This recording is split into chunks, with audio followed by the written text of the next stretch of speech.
Hey, what's up, guys? Little man with a big opinion here.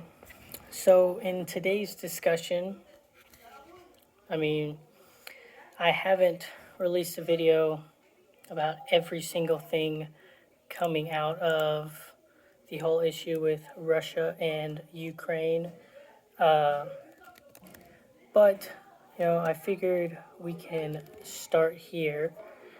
Uh, the most recent update.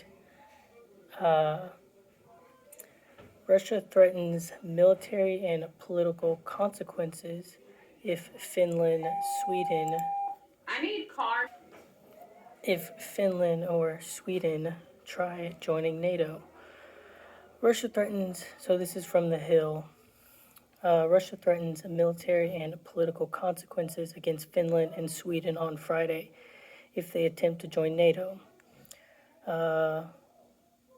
Other countries attempting to join after Russia started a war with Ukraine. Let's see. So the rest of the article basically just says that Finland and Sweden have given significant military and humanitarian support to Ukraine since Russia has invaded. Ukraine and Russia, it says they're sending delegates to Belarus to discuss a potential adopting of a non-aligned status with NATO. I actually want to pull up a world map because I don't think Sweden shares any map of Europe. I don't think Sweden shares a border with Russia. No, they do not. They're landlocked between Norway and Sweden, or Norway and Finland. But the whole reason Russia is irritated with Ukraine considering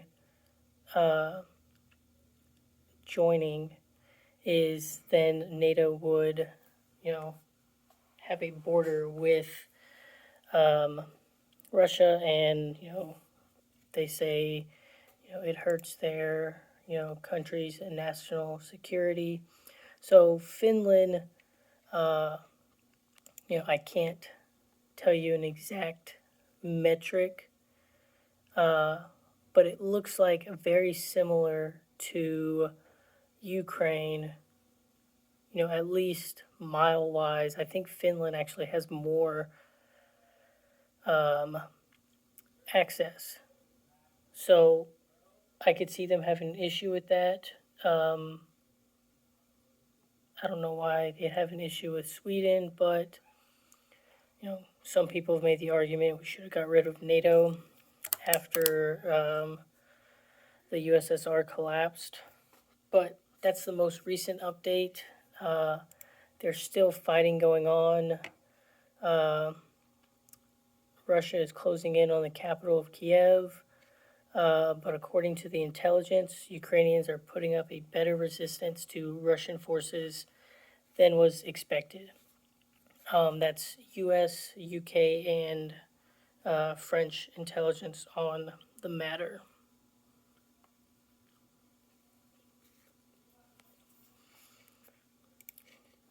But in this additional article that I closed out of,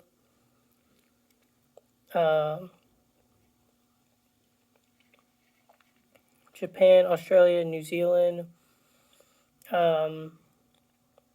have further implemented penalties on Russia. And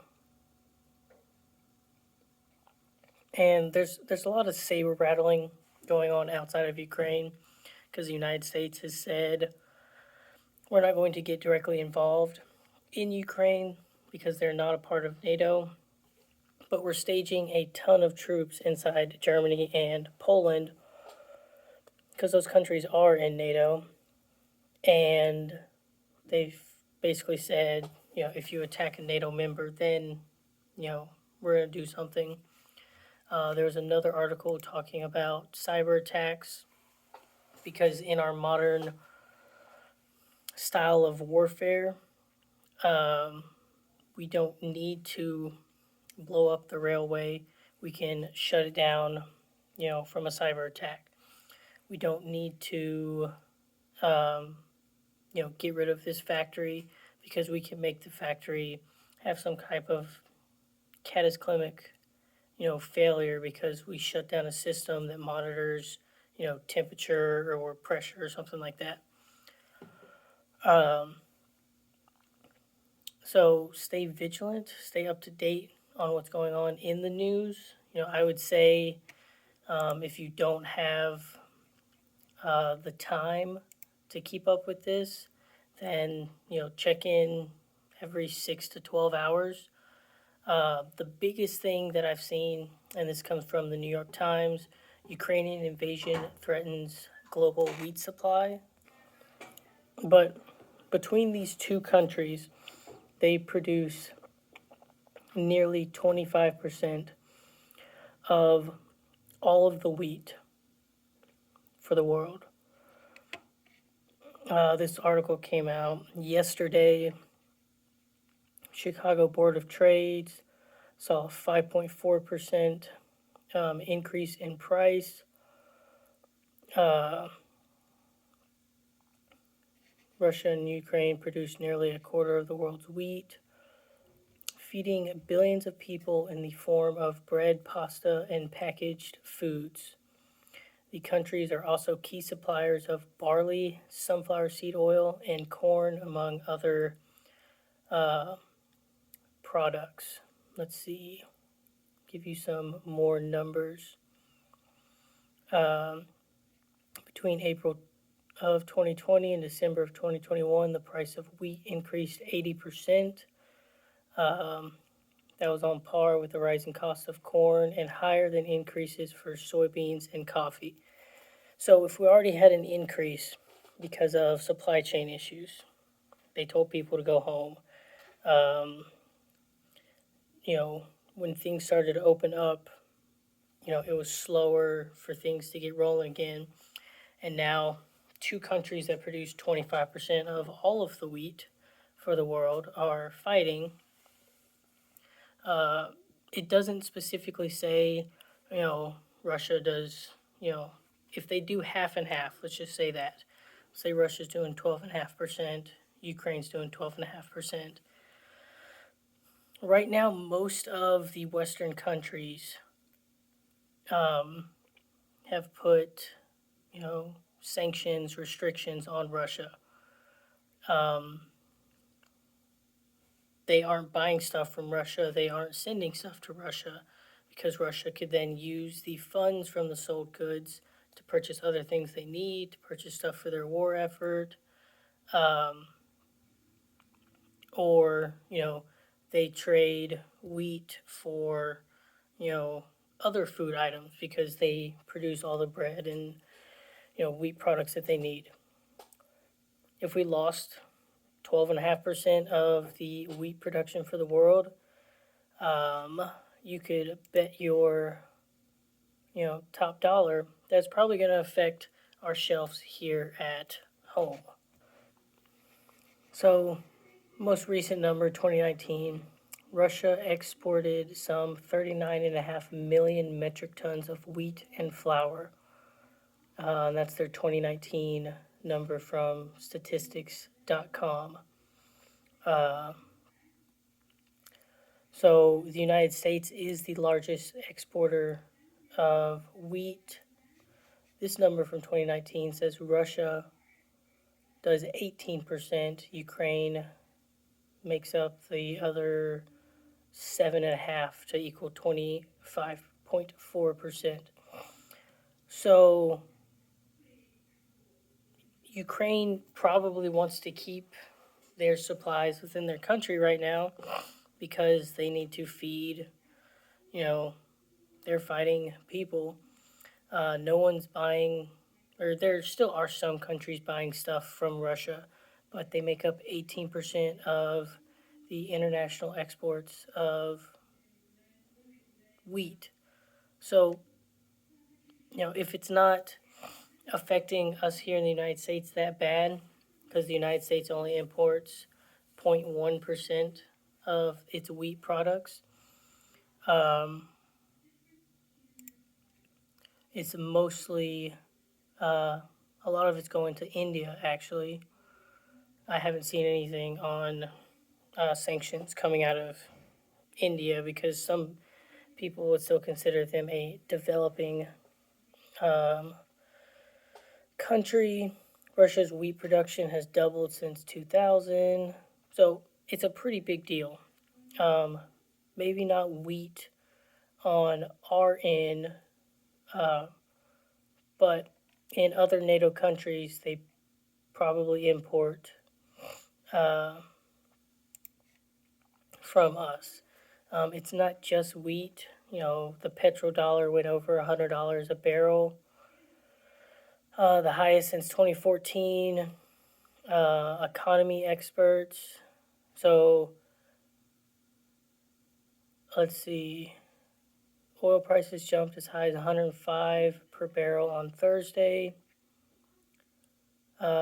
Expected to go up to $120 per barrel by the end of February.